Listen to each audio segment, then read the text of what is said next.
Antoine Basbous, bonsoir. Bonsoir. Spécialiste du monde arabe, du monde musulman, mais aussi de ce qui se passe en Iran. Est-ce que les Iraniens sont applaudis dans le monde musulman? Pas seulement en Iran, dans une partie de la population, mais bien au-delà. Ils sont applaudis dans l'archipel chiite, c'est-à-dire dans le croissant chiite qu'ils ont constitué après la chute de Saddam Hussein à partir de 2003-2004. Là, ils sont applaudis parce qu'ils ont instauré des régimes à leurs mains et surtout, c'est le règne des milices chiites pro-iraniennes en Irak, en Syrie et le Hezbollah au Liban. Et ils ont également réussi à mettre la main sur le Hamas et le djihad islamique qui ne sont pas chiites mais qui sont palestiniens. Que se passera-t-il si Israël décide dans les prochaines heures, les prochains jours, les prochains mois de frapper par exemple des sites nucléaires iraniens? Écoutez l'avertissement qui est lancé par le chef d'état-major iranien. De notre point de vue, cette opération est terminée et nous n'avons pas l'intention de la poursuivre. Mais si le régime sioniste entreprend une action contre l'Iran, que ce soit sur notre sol ou dans des lieux qui nous appartiennent en Syrie ou ailleurs, notre prochaine opération sera beaucoup plus importante. Voilà, l'argument paraît curieux. Ils attaquent, c'est une attaque très importante, et ils disent on arrête maintenant, tout le monde arrête. C'est un peu la répétition de ce qui s'est passé en 2020 avec la base américaine de Ain el-Assad après l'assassinat de Soleimani. Ils ont prévenu les Américains, nous allons attaquer, aller aux abris. Ils sont allés aux abris, ils ont attaqué. Là, ce sont les Turcs qui ont été chargés d'informer Israéliens et Américains du nombre des missiles, de l'arrivée des missiles et de l'arrêt. Et puis, je crois que c'était à l'ONU que le représentant de l'Iran a dit « bon, match nul, on arrête là ». Ça veut dire qu'ils ne pouvaient pas ne pas réagir, mais ils veulent réagir sans susciter une contre-réaction. Et la contre-réaction israélienne ne serait jamais suffisante pour briser les chines de l'Iran si les Américains ne s'y mettent pas. Or, Biden a dit qu'il n'y allait pas. Est-ce que les Iraniens ont peur? Lisons la déclaration, vous y faisiez allusion tout à l'heure, c'est la représentation à l'ONU, à New York, iranienne, qui a cette formule incroyable qui dit l'affaire est close, je crois. Hein. On va la lire ici. Oui.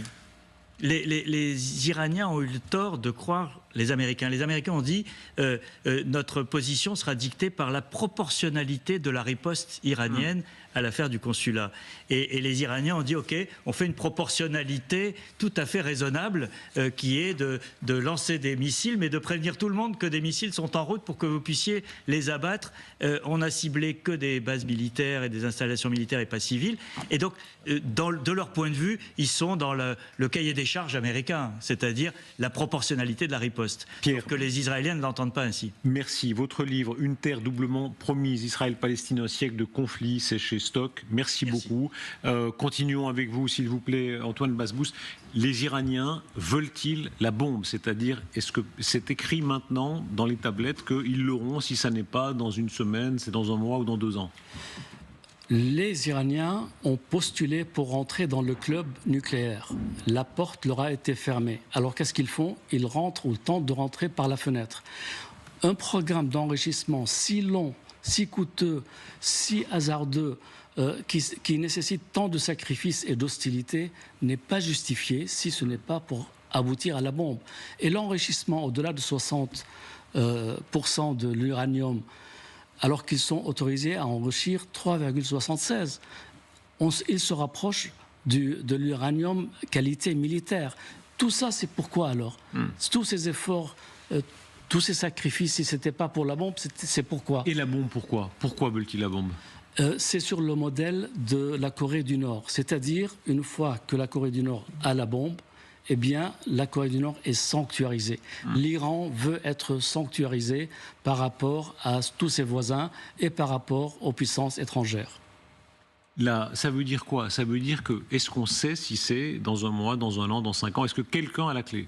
Personne ne sait, et ceux qui savent le plus, c'est-à-dire le directeur général de l'AIEA, et il est très inquiet. Il a fait une conférence de presse il y a une dizaine de jours pour dire qu'il est inquiet parce que ces inspecteurs n'ont plus accès à l'Iran, n'ont plus de visa, et ces caméras installées dans les usines d'enrichissement ont été neutralisées. Donc du coup, il est dans un trou noir, il n'arrive pas ce qui arrive à l'installation et au progrès du programme nucléaire.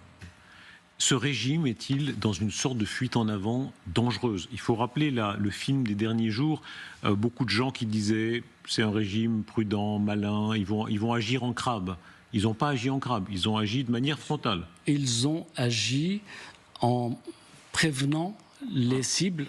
Nous allons vous attaquer à telle heure avec tant de missiles, ne vous inquiétez pas.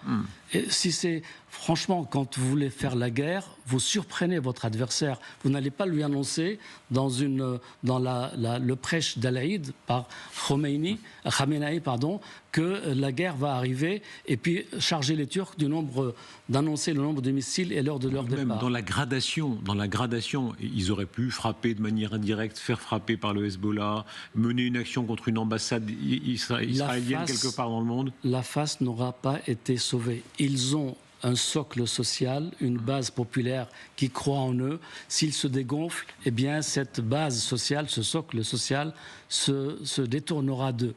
Donc il fallait qu'ils fassent quelque chose, mais quelque chose qui ne soit pas trop nuisible et qui ne susciterait pas une réaction violente et brutale. La dimension de haine, on va entendre au Parlement iranien, le Majlis, c'est les cris, alors ils sont tout à fait rituels, mort à Israël, ils disent ça depuis 1979, mais quelle est la part du calcul et quelle est la part de la haine réelle, c'est-à-dire d'un régime quand même vraiment fanatique? Écoutez, la culture de la haine est née avec ce régime, c'est-à-dire que ce régime a chassé l'ambassade d'Israël et a placé l'ambassade de l'OLP d'Arafat à la place, et il a cultivé son audience, sa légitimité sur la haine d'Israël. Et puis, pour attirer autant d'Arabes, il a fallu tirer le tapis sous les pieds des Arabes en faisant la surenchère par rapport à Israël et à la cause palestinienne. Et pour ça, ils ont pas mal réussi. Écoutez les cris dans le Parlement iranien, tout à l'heure, les cris de victoire après l'action très inefficace, mais enfin l'action tellement massive qui a été menée.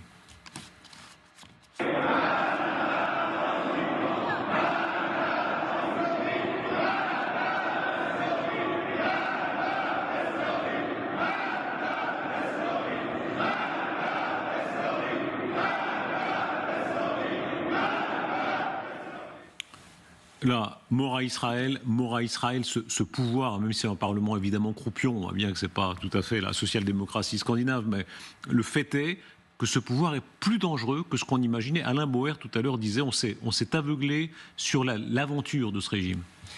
Eh bien, le pouvoir, il est basé, fondé sur cette haine-là, sur cette radicalité, sur un messianisme.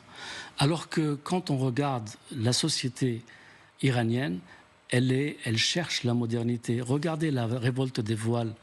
Regardez les révoltes systématiques que le régime réprime, que les pasdarans répriment systématiquement en coupant Internet pour empêcher la circulation de l'information et des images entre les villes. Donc ce régime est isolé, il le sait, c'est pourquoi il n'est pas à l'aise à l'intérieur, c'est pourquoi il contrôle toutes les élections, c'est pourquoi il y a des députés sortants et qui sont empêchés de se représenter, tout simplement parce qu'ils n'ont pas la confiance des plus radicaux. Merci beaucoup, merci Antoine Basboul.